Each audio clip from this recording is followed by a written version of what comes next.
Старэйшы сын Лукашэнкі цішком пакінуў краіну. Навошта? У Беларусі стварылі суперзброю і, увага, нас чакае небяспечнае надвор'е. Я, Олег Залевскі, вітаю гаспадарства. На Белсаце агляд самых цікавых і важных падзеяў чацвярга. Просім паставіць лайк для гэтага відэа, калі вам бяспечна, а мы пачынаем.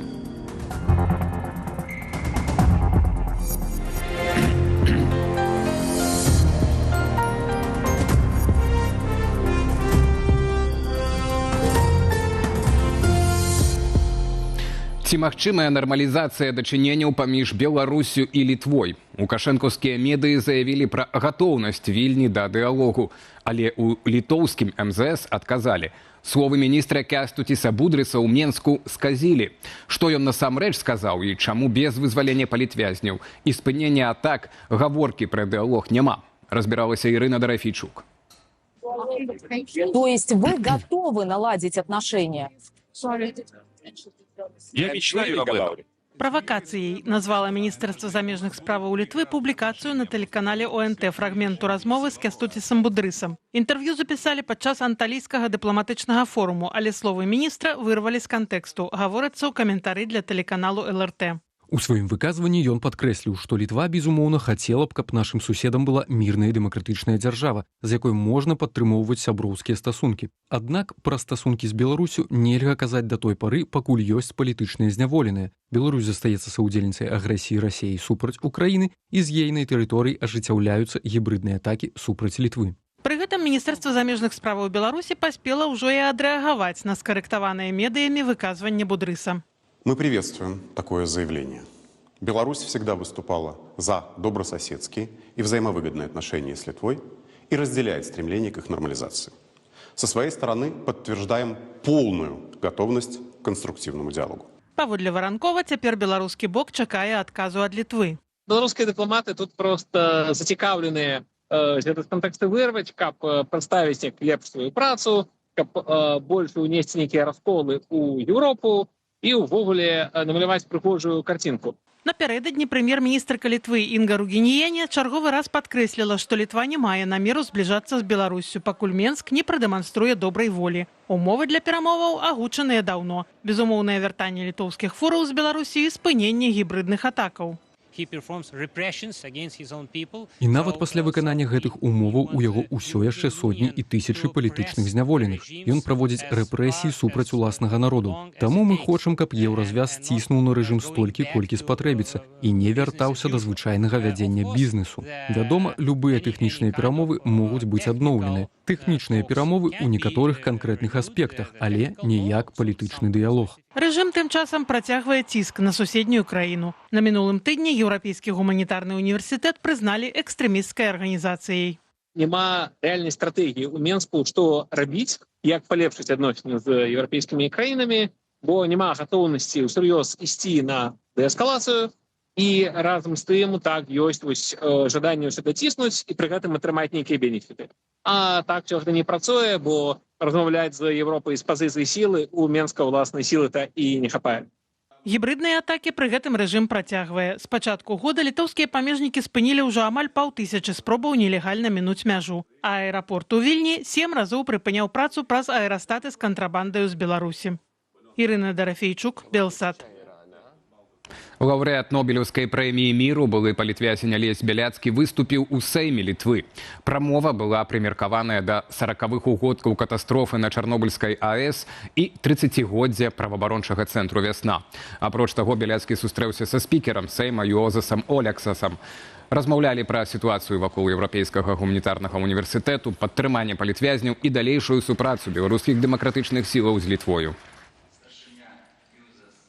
Улады Беларусі працягваюць пашыраць спіс так званых экстрэмісцкіх фармаванняў. Гэтым разам пад забарону трапілі выбарчыя спісы ўдзельнікаў выбараў у каардынацыйную раду. У спіс уключаныя адразу 6 аб'яднанняў, якія ўдзельнічаюць у электаральнай кампаніі. Гэта ваш голас, наступ, хопіць баяцца, аб'яднаная грамадзянская платформа, рух воля, блок беларускіх палітычных зняволеных беларусы дзеяння. Разам з назвамі пазначаныя і спісы ўдзельнікаў, а таксама звязаныя з імі інтэрнэт-рэсурсы. Такая практыка не новая. Падчас мінулай кампаніі следчы камітэт завёў крымінальныя справы на ўсіх удзельнікаў выбараў у каардынацыйную раду. Сёлета выбары пройдуць з 11 па 17 траўня.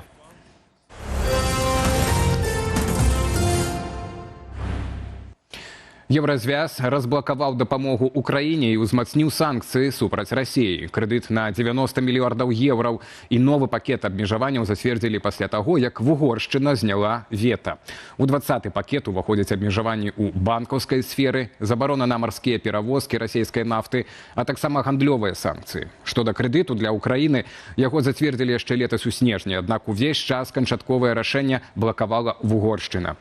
Пасля выбараў і змены ўраду ў Будапешт пагадзіўся зняць вета. Пра санкцыі для Расіі і крэдыт для Ўкраіны ў Еўразвязе паведамілі пасля таго, як Вугоршчына і Саватчына ў поўным аб'ёме пачалі атрымліваць расійскую нафту праз трубаправод «Дружба». Перапынак у пастаўках працягваўся сёлета са студзеня пасля пашкоджання нафтаправоду.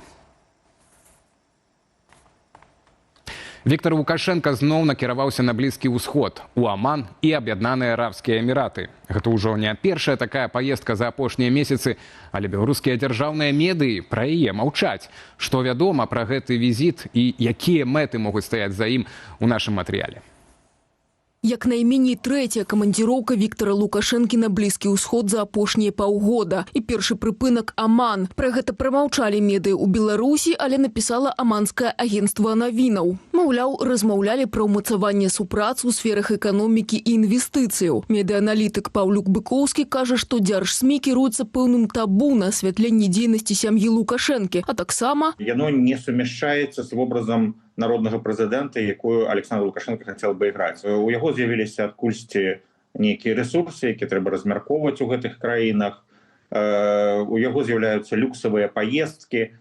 Все не супадае. Ну і таму у выніку у дзяржаўных медыях, як правіла, гэтыя паездкі не асвятляюцца. А незалежныя медыі іх бачаць па асвятленні мясцовых медыяў. Паводле сервісу Flightradar24 пасля Аману сын Лукашэнкі накіраваўся ў Аб'яднаныя Арабскія Эміраты. Ён ужо наведваў гэтую краіну сёлета, у канцы студзеня. Пра той візіт беларускі бок таксама не расказваў. У адрозненне ад Emirates News Agency, інфармагенцтва назвала Віктара спецпасланнікам свайго бацькі на Блізкім усходзе. Тэму перамоваў тады заявілі супрацу краінаў. І зноў без дэталяў. Ёсць разважанні, што Лукашенка ці сям'я Лукашэнкі хавае там грошы.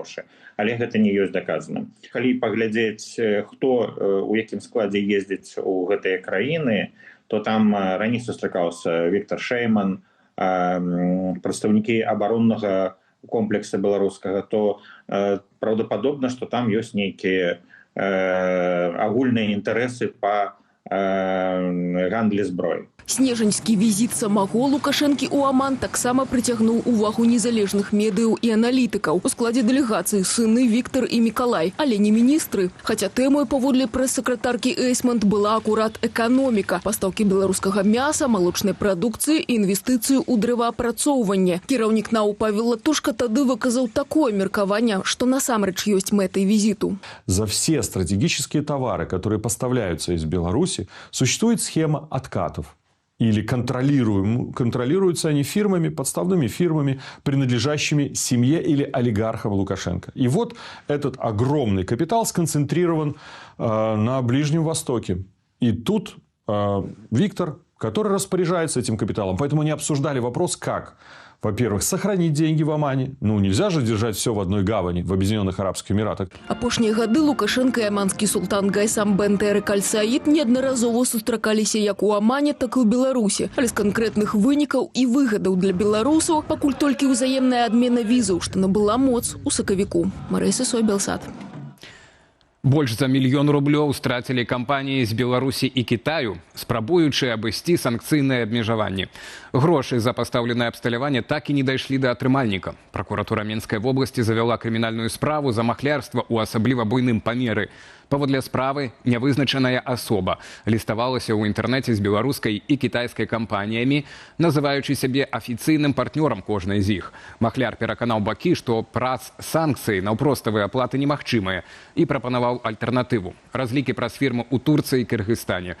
Для гэтага аформілі дадатковыя пагадненні. Пасля кітайская кампанія перадала права на атрыманне аплаты новым пасярэднікам, а беларуская перавяла грошы на іхныя рахункі. Аднак сродкі рэальнаму пастаўляльніку так і не трапілі.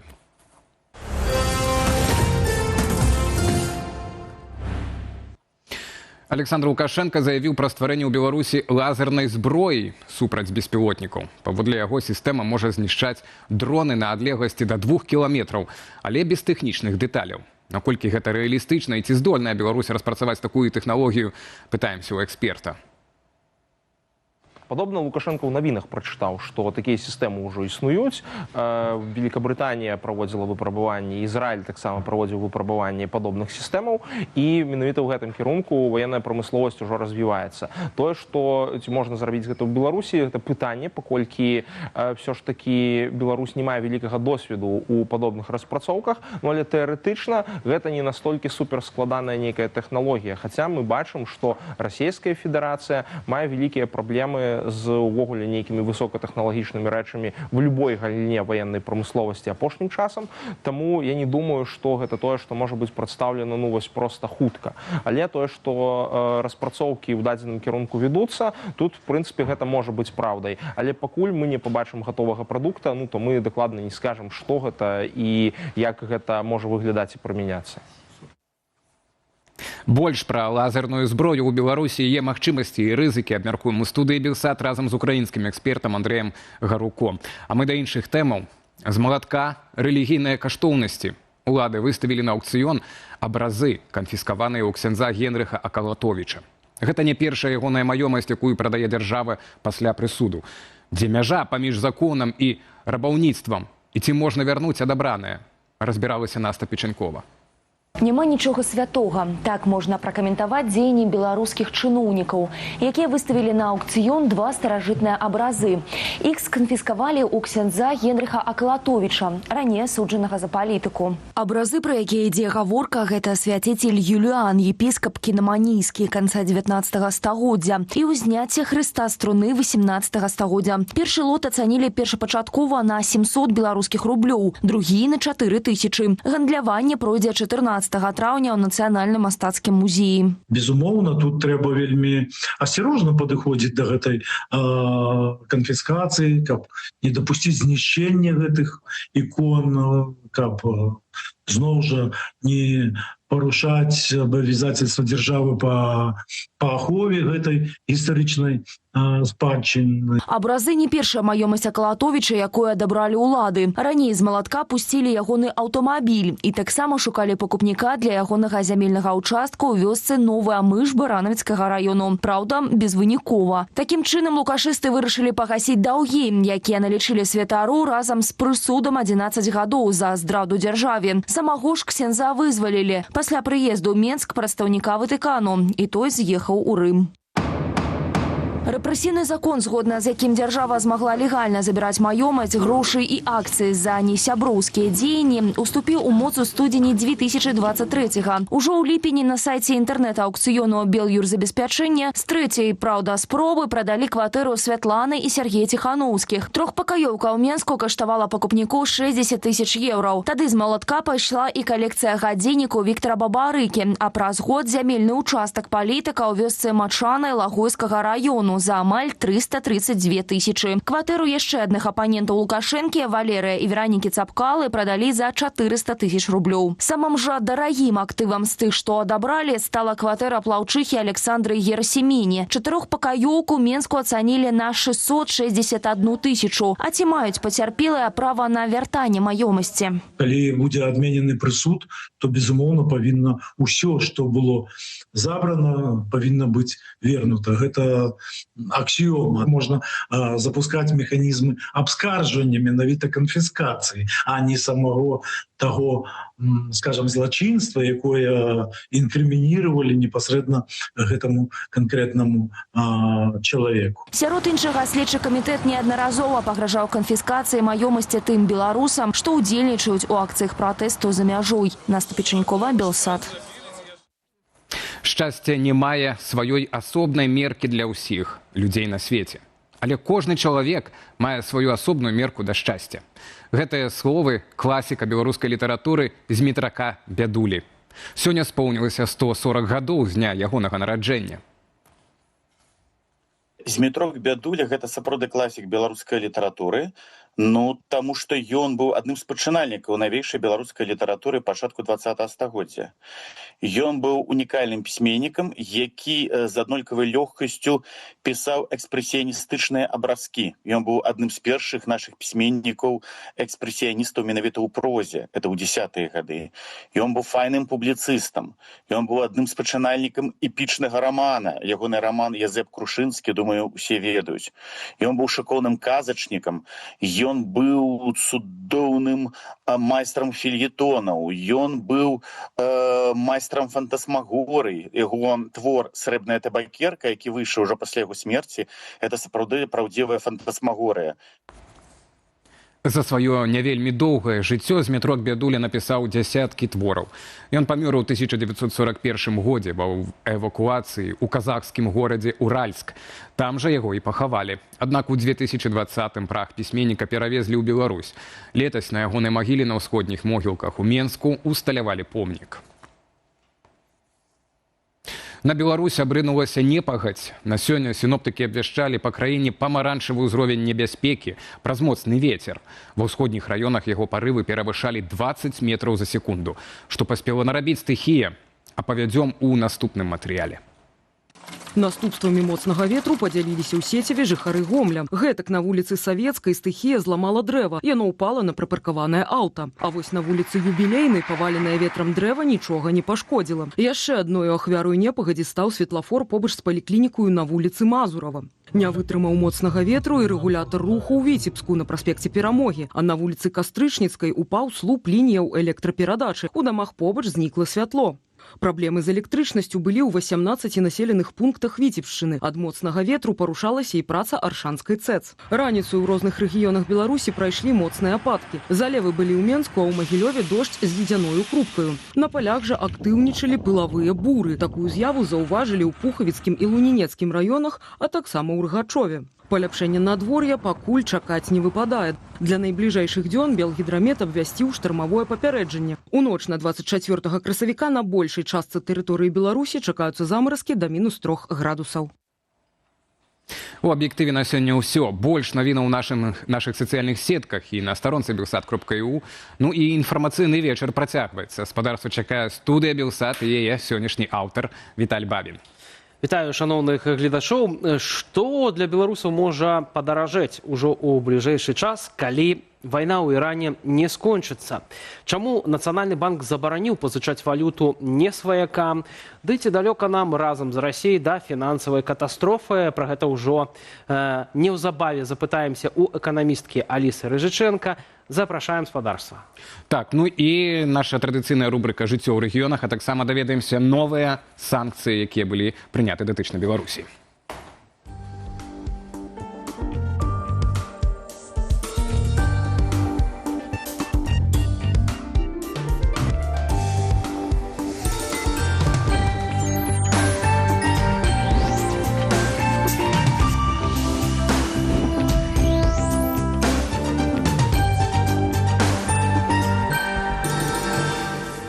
Студыя Белсат, жывы эфір. Яшчэ раз вітаем шаноўнае гаспадарства. Алесь Залеўскі, Віталь Бабін. Цягам бліжэйшых трошки больш за 40 хвілін абмяркоўваем самыя важныя і цікавыя падзеі адыходзячага дня. Ну і таксама самыя цікавыя пытанні. Адно з іх, што Віктор Лукашенка робіць у Эміратах і, магчыма, Амане. То туды, то сюды ён там лятае. Калі ласка, 3 варыянты адказаў.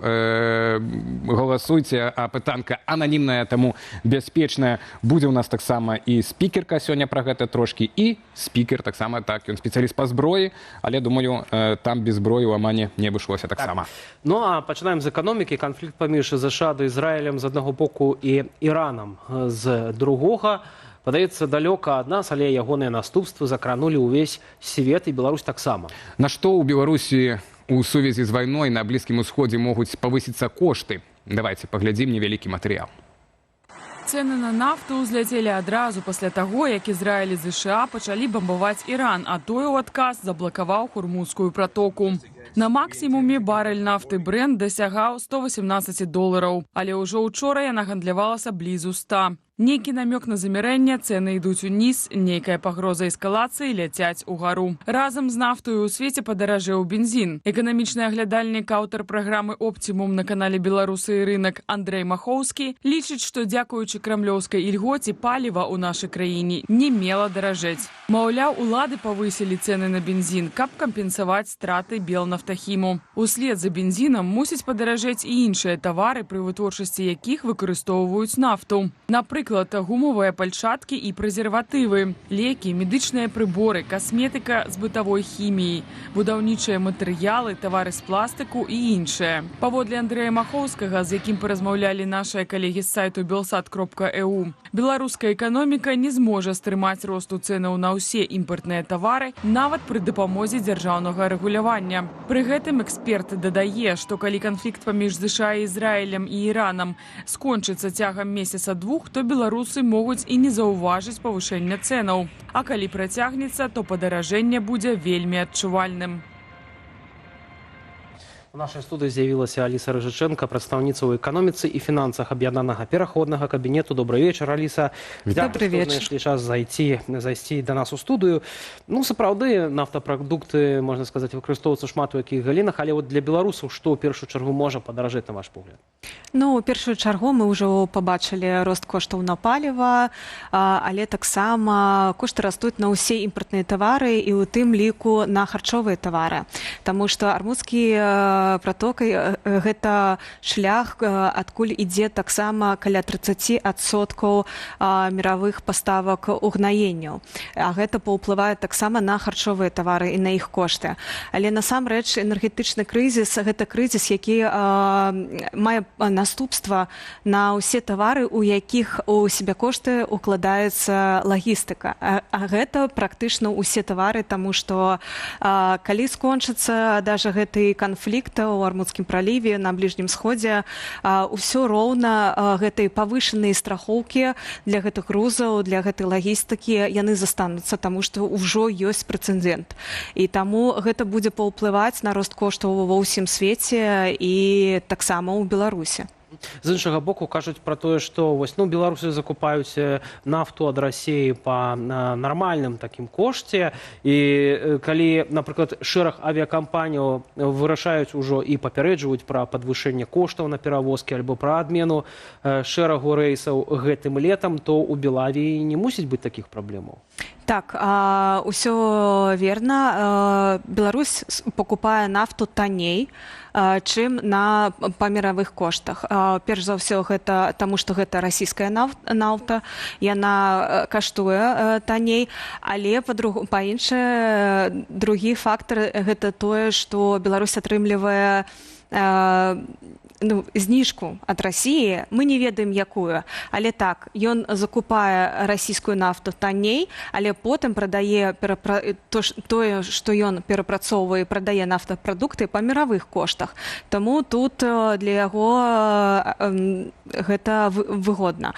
Плюс гэта датычыцца таксама тое, што былі знятыя санкцыі, не знятыя санкцыі, а ўведзены 20-й пакет санкцый, і праз Беларусь сённяшняга дня пампуецца таксама нафта праз дружбу, і гэта даст дастаткова бюджэту гэтыя транспартныя плацяжы і мытныя плацяжы таксама. То бок это будзе паступленне ў бюджэт беларускі? Так, гэта транзіт і дадаткова за мэту. Вы калі ўжо загаварылі пра гэтыя санкцыі, сёння сапраўды быў прыняты, сказалі бы, так, прыняты. Ён быў ужо прыняты напрыканцы мінулага года, і мы размаўлялі, напэўна, нават з вамі, мы размаўлялі пра тое, што ў гэтым пакеце санкцый, бо ён не толькі датычна Расіі, але і Беларусі, і я вось тут паглядзеў, там шмат пунктаў. Ну, па-першае, перадусім, упершыню турыстычная сфера беларуская трапіла пад санкцыі, цяпер нельга будзе нават рэкламаваць турызм, паездкі ў Беларусі ў Еўропе. Ну і на маю думку, што самае істотнае, ЕЗ таксама прапануе дадатковыя забароны на імпарт тавараў з Беларусі, у тым ліку дадатковых відаў сыравіны, карысных выкапняў металу, хімічных рэчываў, гумовых вырабаў, дублёных шкураў. Я, наколькі разумею, у нас захаваўся на такім нармалёвым узроўні гандаль з еўразвязам, і мы ведаем, што прэм'ер Турчыны акурат прасіў беларускія прадпрыемствы не кідаць Еўропу, заставацца на тых рынках, але тут маем забарону на імпарт гэтых сыравінных прадуктаў. Я так разумею, мы гэта прадаем, як правіла, у Польшчу, так, ці там у Еўропу. Далей, вось што мы тут не далічымся у бюджэце? Ну, насамрэч, 20-й пакет санкцый, ён толькі на першы погляд выглядае моцным, таму што туда ўваходзяць таксама нафтаперапрацоўчыя прадпрыемства Расіі і толькі небольшая колькасць беларускіх прадпрыемстваў.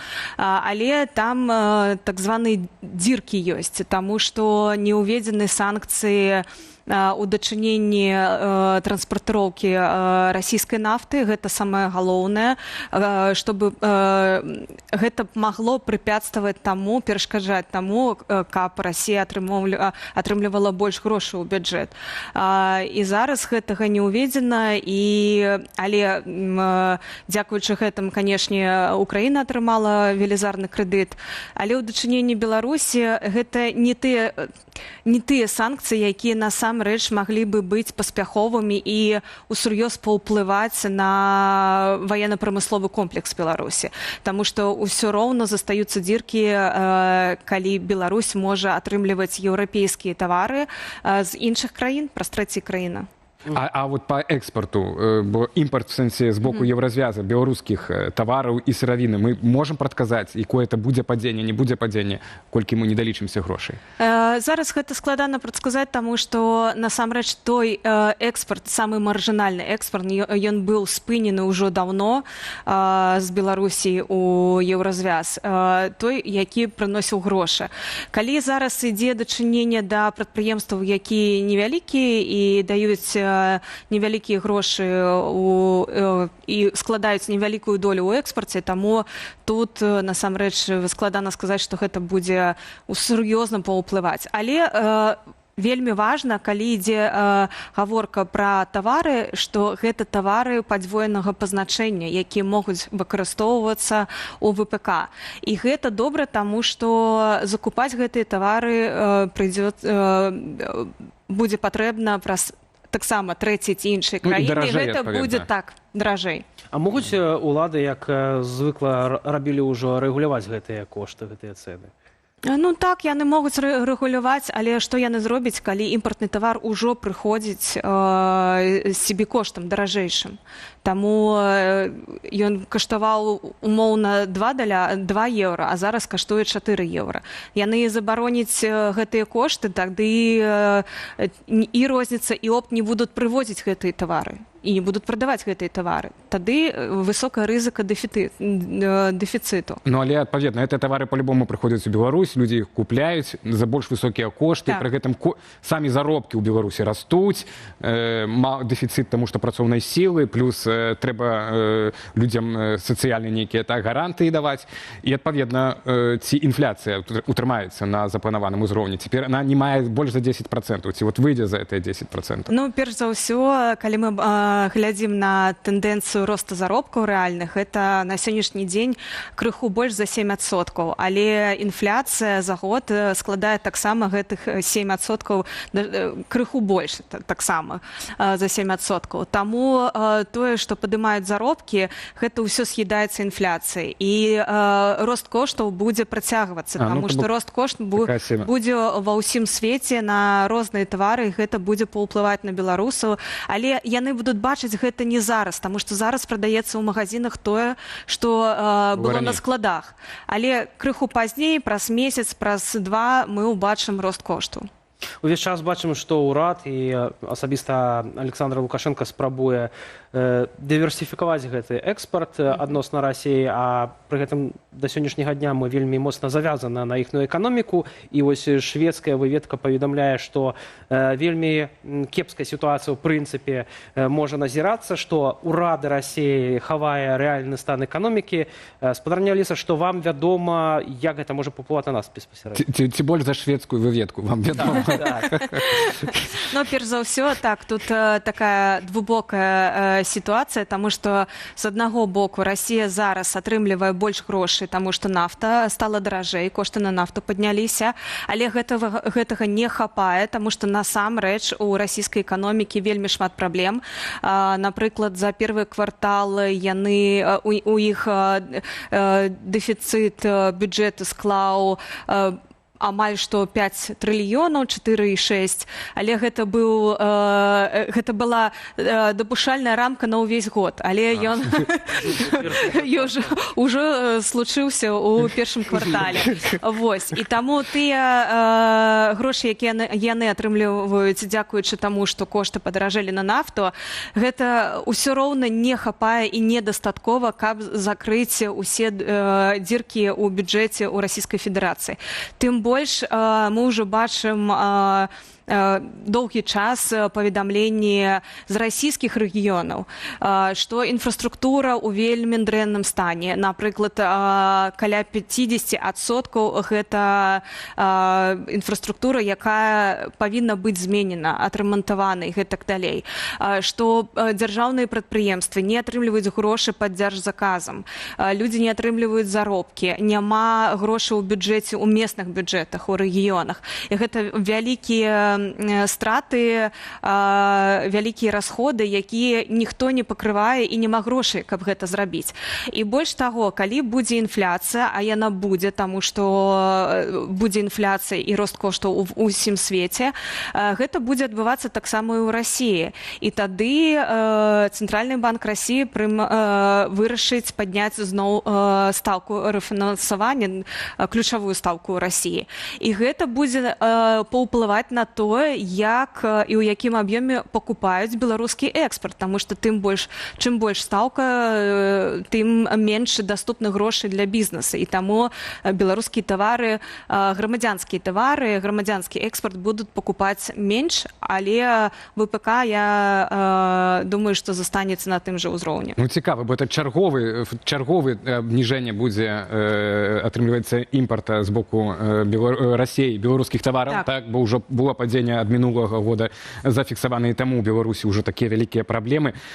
У Расіі, так, вы апісваеце сітуацыю як трошки як з 90-х гучыць, так, ва ўсім свеце чакаецца энергетычны, так, это крызіс, інфляцыя, але ці гэта для Беларусі не стварае таксама магчымасці новыя, так, у той жа самай энергетычнай сферы, ці вось у Беларусь у новай гэтай сітуацыі крызіснай, так, ці вось гэты план той жа самы з вялікай угоды, так, з транспартам гэтых угнаенняў праз Літву, а нават з Украінай это все згучана і гэтак далей. У сённяшняй сітуацыі это вельмі перспектыўны, амбітны план, як выглядае для Беларусі быў бы карысным. Наколькі вы бачыце магчымасць рэалізацыю гэтага плана? Я больш казала, што гэта не план, а жаданне рэжыму, але зараз мы чуем тое, што Літва і літоўскія палітыкі пазначаюць, што іх стаўленне ў дачыненні Беларусі нязменнае, што санкцыі застаюцца, яны не адчыняюць Клайпедскі порт, таму гэта хутчэй немагчыма сёння. Што датычыцца нафты і транспартыроўкі нафты праз Беларусь, тут іншае пытанне, таму што краіны еўразвяза вельмі залежаць ад нафты і газу. І калі ў свеце адбываецца энергетычны крызіс, становіцца менш нафты, яе недзе неабходна пакупаць. Вы таксама казалі, што вось авіаперавозчыкі ўжо скарачаюць свае палёты, Люфтганза на 20 000 скараціла рэйсаў толькі на летнія месяцы. І гэта сведчыць аб тым, што эканоміка зараз еўразвяза будзе перажываць, ну, скажем так, дрэнны час, калі надо будзе искать іншыя пуці. І вось тут для мяне вельмі важна, і я думаю, для нас усіх, каб гэты карыдор пампавання нафты праз дружбу не адкрыўся зноў праз Беларусь у краіны еўразвяза, у іншыя. Зараз гэта ідзе там, напрыклад, у Будапешт і Браціславу, каб гэта зноў не пашло ў іншыя краіны. Тады рэжым будзе атрымліваць грошы не толькі за транзіт, за мытныя зборы, але гэта дадаст яму таксама валютнай выручкі, якую ён, на жаль, не будзе выкарыстоўваць дзеля беларусаў на сацыяльную палітыку, напрыклад. Ён хутчэй за ўсё будзе набіваць свае кішэні ці інвеставаць гэта ў ВПК. Наконт валюты, раз вы ўжо сказалі, Нацыянальны банк Беларусі яшчэ крышку раней, чым сёння, аднак ад сёння гэта дзейнічае распараджэнне аб забароне пазычаць не сваякам валюту, так? Ну, скажем, там, калі ты пішаш, што ты пазычыў камусьці распіску, што ў эквіваленце, напрыклад, столькі-то ў далярах альбо там у еўра, гэта агульная такая палітыка дэдалярызацыі ці навошта гэта скіравана? Я больш назвала гэта дэвалютызацыя, таму што гэта накіравана не толькі на даляры. Так, гэта маленькі крок той сістэмы, якая плануе зрабіць так, каб людзі наогул не выкарыстоўвалі даляры ці еўра ці нешта яшчэ. Таму што зараз так мы бачым, што курс даляра зніжаецца, ад гэтага умацоўваецца беларускі рубль, расійскі рубль таксама.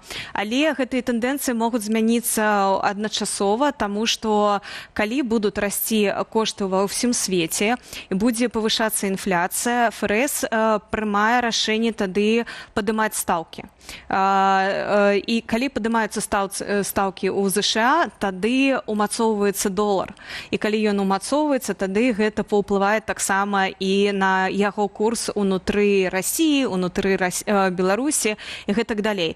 Таму калі у нас таксама будзе яшчэ менш попыт на даляры унутры краіны, гэта, так сказаць, нейкая подушка бяспекі, што ли, для сістэмы. Але галоўнае тут, што беларусы гэта робяць, зніжаюць попыт на даляры, больш прадаюць, чым пакупаюць, не таму, што гэта нейкая тэндэнцыя саміх беларусаў, а таму, што яны бачаць гэтую дынаміку курса, да, што ён зніжаецца. Але наогул давер сістэмы да сістэмы дзяржаўнай, гэтага давера няма. І як толькі будзе больш стабільная сітуацыя, больш крыху панятна, што тэндэнцыя змяняецца на рост даляра, беларусы зноў вярнуцца ў абменнікі і будуць покупать даляры. Ну, вось раз уже про беларусаў, так, про такую побытавую эканоміку, вось у гэтыя крызісныя часы, мы то уже привыкли, у нас кризис в кризис выходит, да, кризис за кризисом, так, но вось теперь это энергетычны глобальный кризис, который, як вы кажаце, цягам месяца-двух уже стане адчувальнымі ў крамах і ў гаманцах беларусаў, то што лепш у тыя гаманцы класці, якую валюту ці золата, вот, на што арыентавацца, во што інвеставаць, як вот эканамічныя паводзіны на гэты крызісны час? Ну, перш за ўсё, долар і еўра, валюта, насамрэч не з'яўляецца інструментам інвестыцый. Гэта можна збярэч свае грошы, але не інвеставаць. Інструментаў інвеставання насамрэч для беларусаў не шмат, практычна няма. Што датычыцца, калі вы хаціце захаваць свае грошы, тады лучше абіраць дыверсіфікацыю, таму што гэта не толькі долары, гэта таксама могуць быць і еўра, але тут таксама нужно быць упэўненым, што будзе адбывацца далей, таму што, як я казала, эканоміка еўразвяза, яна больш залежная ад энергарэсурсаў, і калі гэты крызіс будзе працягвацца доўгі час, гэта адбудзецца таксама на эканомікі еўразвяза, і курс еўра будзе зніжацца тады. Вось. Таму тут беларусы павінны ведаць і зразумець, для чаго ім, на які час яны хацяць захаваць свае грошы. То бок, калі зарабляць на гэтым, то гэта не гэты інструмент. Калі наўпрост захаваць, то не ведаю, на які час, таму што можа адбывацца зусім розныя падзеі, і гэта будзе паўплываць на курсы долара і еўра і іншай валюты інастраннай. Дзякуй вялікі за гэтую размову. Аліса Рыжыченка, прадстаўніца ў эканоміцы і фінансах аб'яднанага пераходнага кабінету, была з намі ў студыі Белсат. прабачэння. Яшчэ одна тэма. Лазер, які спальвае беспілотнікі, вынайшлі ў Беларусі. Пра новую распрацоўку распавёў Александр Лукашенко падчас наведвання Менскага аэраклубу. Лукашенко задаўся пытаннем супрацьдзеяння беспілотнікам ворага. Ягоны суразмоўца, старшыня ДТСАФ Андрэй Некрашевіч, прызнаўся, што не валодае такімі сістэмамі. Таму Лукашенку не засталося нічога іншага, каб самому ж адказаць на ўласнае пытанне. Відэа з гэткай заявай показаў телеканал ОНТ. Наш какой-то лазер изобрели. Вот я хочу посмотреть. Довольно эффективный. Министр обороны говорит, ну, на 1,5-2 километра сжигают беспилотник. Паводле Лукашэнкі, сучасныя беспілотнікі навучыліся абыходзіць сродкі радыёэлектроннай барацьбы. Таму Беларусь мусіць мець уласную эфектыўную сістэму абароны.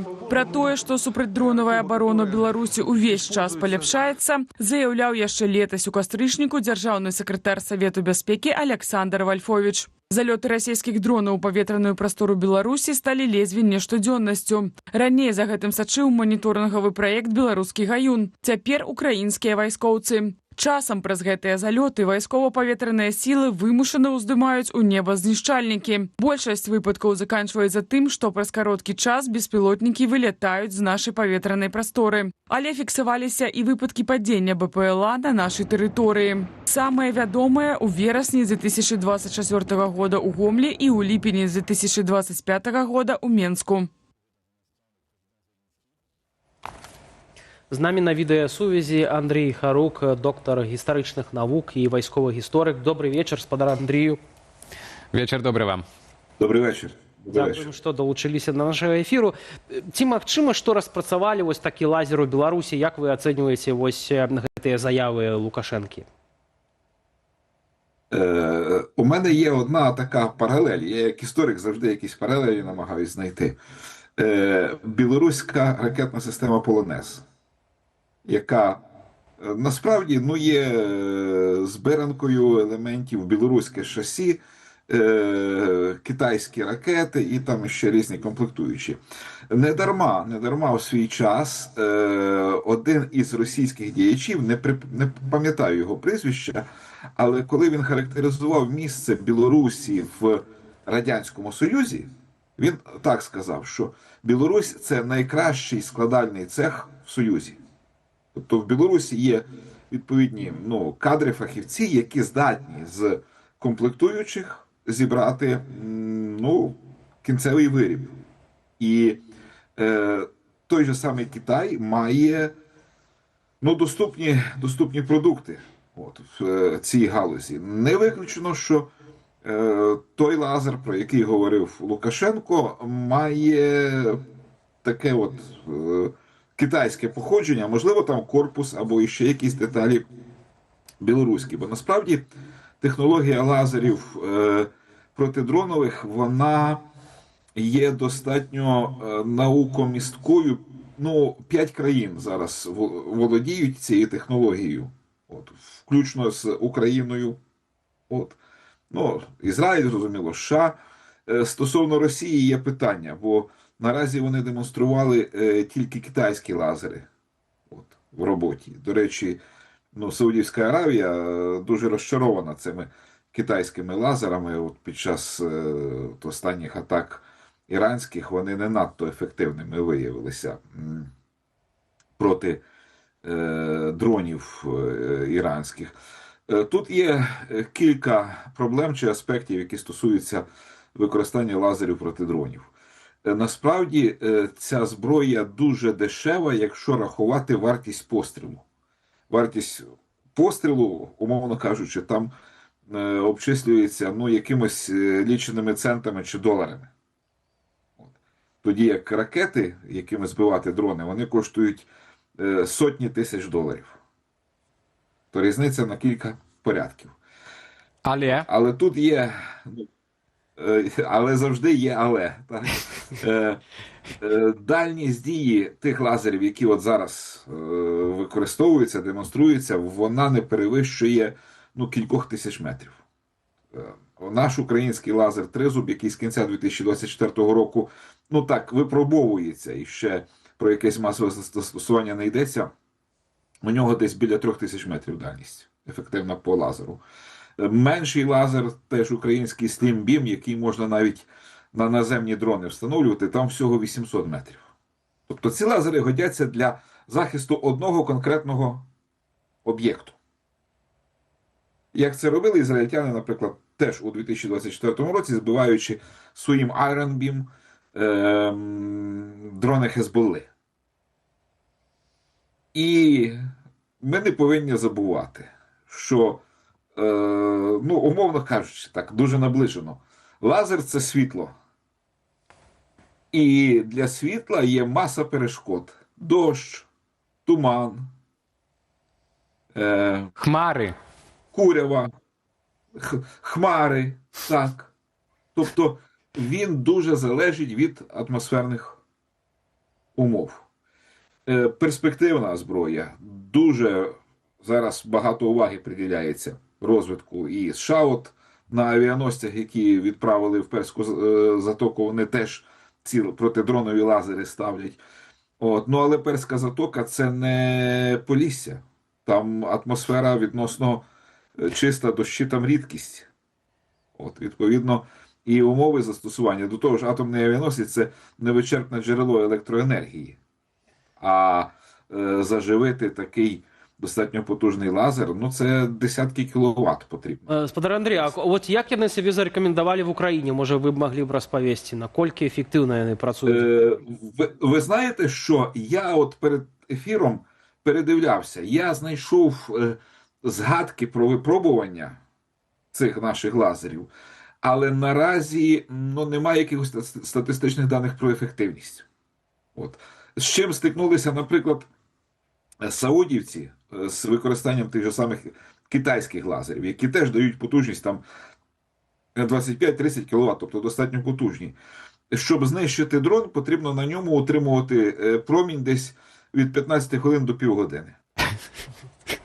Тобто, хай дрон політає, повисить, а ми його будемо, власне, оцим променем повільно підсмажувати.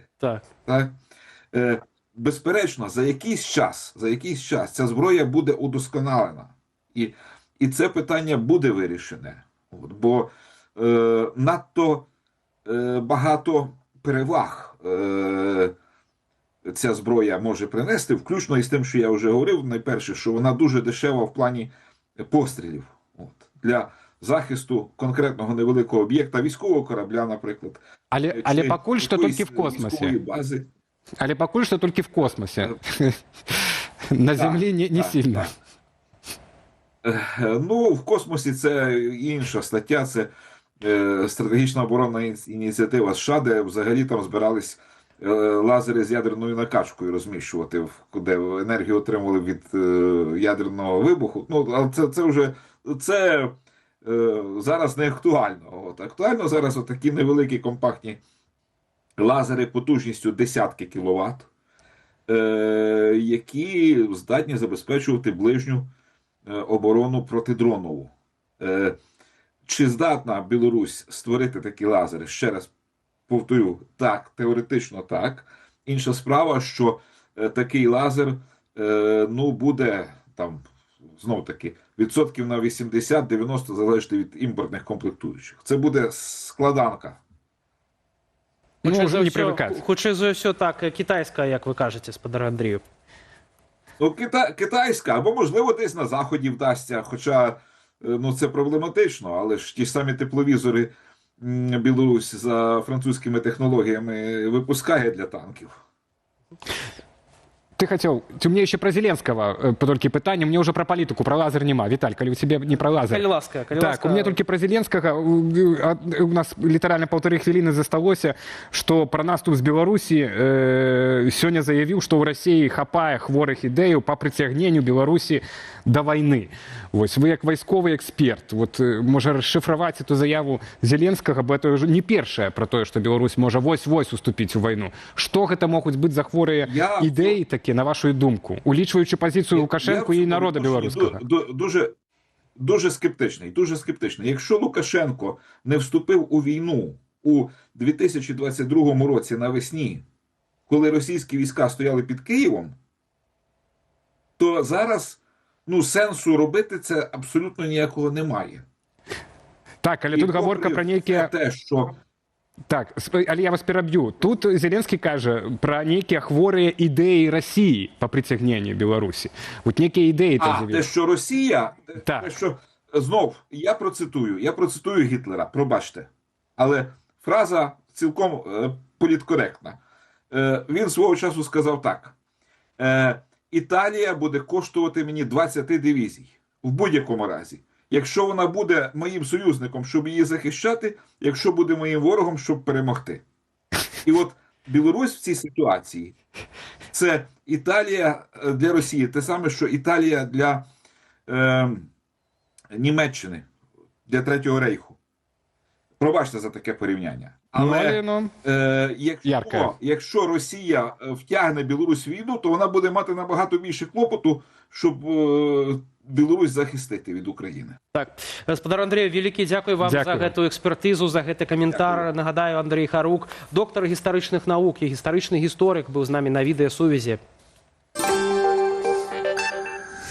Еще одна тема. Былая палітзняволеная журналістка Белсату Катерина Андреева дала великое інтерв'ю шоу «Мне толькі спытаць». У ім яна распавяла, як яна ставіцца да заявы Марыі Калеснікавай пра дыялог паміж Еўропай і Лукашэнкам. Ну і таксама адказала на пытанне, ці праўда, што яе ў калоніі збівалі працаўнікі. Як пра гэта заяўляла актывістка былая палізняволеная Паліна Шаранда-Панасюк. Гутарку цалкам можна паглядзець на нашым YouTube-канале Белсат Лайф, а цяпер прапануем спадарству фрагмент гэтай размовы. Ты мне казала пра Машу Калеснікаву. У мяне пытанне, што ты думаеш цяпер пра яе пазіцыю наконт ціску, да? Што яна выступае за такую нармальнасць, як было сказана, і за дыялог з Лукашенко. Дыялог ёсць у амерыканцаў у любым разе, бо калі яны прылетаюць у Менск, яны сядаюць за стол перамоваў. І насупраць іх сядзіць старшыня КДБ. І Лукашенко сядзіць з імі усімі за адным сталом. Таму дыялог, ён па меншай меры з амерыканцамі ўжо існуе. Я ведаю, што Маша цяпер прасоўвае пазіцыю аб тым, што Еўропа нібыта павінна зрабіць тое ж самае, пайсці на такі дыялог. Дзеля чаго? Па-першае, нам трэба ўсім разумець, вельмі добра і ясна ўсведамляць, што калі б не было санкцыяў, не было б чым гандлявацца. Ну вот, Машу купілі за Беларусь калій. Вот мяне купілі за калій, банкі, так, зняцце санкцыяў з банку і нейкія яшчэ, магчыма, дамоўленасці, якія проста не выносілі амерыканцы ў публічны трэк. Калі б гэтага не было, а за што б нас пакупалі? Разлічваць на жэст добрай волі, на гуманізм, чалавечнасць, на што можна разлічваць пасля 5 гадоў? Проста татальных рэпрэсіяў. І Трамп робіць вельмі добра, што падае гэта вось у такім прагматычным святле. Бо толькі з гэтым прагматычным пасылам можна падабрацца да Лукашэнкі, усадзіць яго за гэты стол, калі сказаць, што гэта big deal, гэта грошы. Эканоміка моцна пацярпела праз санкцыі. Гэта ўсё, што можна сказаць на гэты конт. І у мяне мала інфармацыі. У мяне няма поўнай карціны. Тое, што я бачу, што яны сапраўды пацярпелі ад санкцыяў, якія былі ўведзеныя праз іхныя ж учынкі, праз затрыманне людзей, праз тое, што Беларусь сталася плацдармам для ўвядзення расійскіх войскаў у 22-м годзе, праз саўдзел у гэтай агрэсіі. Немагчыма было б за штосьці іншае гандлявацца, якія яна опцыі можа запрапанаваць. Проста сесці за стол без папярэдніх умоваў, правільна? Былая палітзняволеная Шаранда-Панасюк казала, што за кратамі цябе збівалі 4 мужчын. Гэта яна казала на сваёй прэс-канферэнцыі, якую яна давала. Ці праўда гэта? Ну, вось гэта пытанне пра адказнасць за словы. Калі ты выйшла, а чалавек застаецца яшчэ там за кратамі, вельмі важна думаць, што ты кажаш. А яшчэ вельмі важна не казаць таго, у чым не ўпэўненая. Ніколькі чалавек мяне не збівалі нідзе. З адміністрацыі ці то СІЗА, ці то калоніі, ці то следства. Да мяне яны асабіста не ўжывалі фізічнага гвалту. Гэта няпраўда. Я даведалася пра гэта, і першае, пра што я падумала, гэта рэакцыя маёй сям'і. Моя сям'я не мае са мной сувязі на пастаяннай аснове, каб пазваніць і запытаць: слухай, тут такое кажуць, цябе правда б'юць? Не. І тым больш маці хварэе. І вот Паліна, я думаю, не задумалася пра гэты аспект. А навошта яна гэта зрабіла? Ёсць ідэя?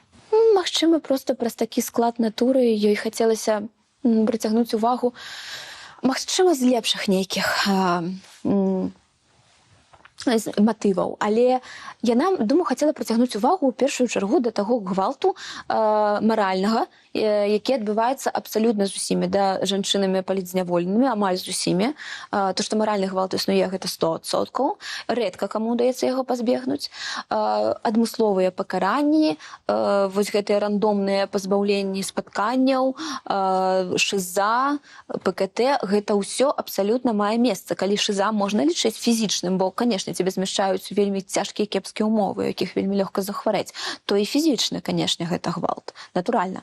Я не ведала, скажем так, такіх гісторый, каб вот я просто можна было дакладна сказаць, што гэтага чалавека збівалі, гэтую жанчыну збівалі. Важна, я цяпер кажу толькі пра жанчын і пра жаночую калонію ў Гомелі нумар 4.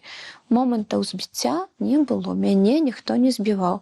Але правакацыі рабіліся рукамі крымінальных асуджаных, якія відавочна па загадзе адміністрацыі падкідвалі прадметы, палівалі мой матрас рознымі рэчывамі, вадой, брудам, попелам, чымсьці яшчэ, псавалі вопратку.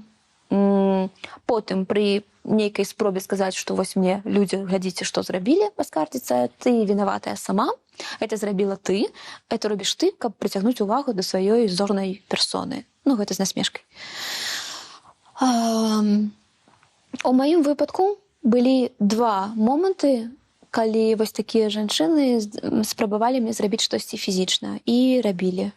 Ну, трошкі адзін раз мяне адна з іх патузала. А ніхто нічога не бачыў, канешне, ніхто нічога не чуў.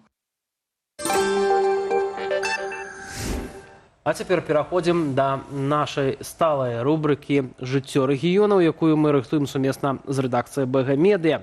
І першая тэма – аўкцыён. Беларуска набыла старую хату ў гарадоцкім раёне Віцебскай вобласці і цяпер аднаўляе яе. У каментарах пад відэа людзі абурыліся, што за хату, якая першапачаткова выстаўлялася за адную базавую, жанчыне ў выніку прыйшлося заплаціць амаль 2500 рублёў.